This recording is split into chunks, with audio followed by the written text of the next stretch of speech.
So I guess, Morgan, I guess my first question to you is, what was it like when you had COVID? I was more worried about the people I was surrounded by, like people at school, people at dance. I was more worried about maybe if I got them sick because my case was so mild. Like at first I didn't even know that it was COVID. I thought maybe it was like allergies or something. But I was more worried about the people I was surrounded by, not really myself. She And really and just you're a big competitive dancer, and you recover from COVID, and then what happens? So I was doing Zoom dance for a little bit because I had COVID, and then once I went back to the studio, I started to notice that I had like a little bit of shortness of breath, and then as the weeks continued, I noticed that it started to get worse. And Mom, what's that like for you?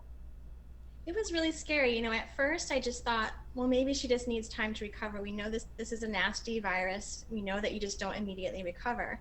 But as her symptoms started to get worse, I did notice that she was definitely more fatigued than she typically was.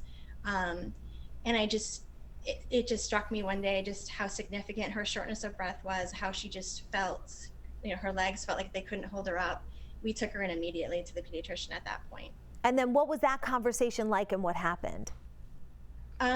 Basically, we went in and described her symptoms, and I could tell from the pediatrician's face that she was concerned.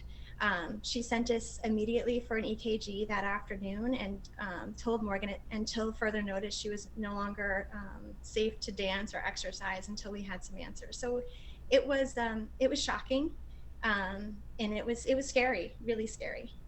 And how do you feel now? Go ahead, Mark. I mean, I feel more relieved, like knowing what's wrong with me. I feel like there was like a few weeks there where we didn't know what was wrong, but once I got through a lot of testing, I felt definitely more relieved.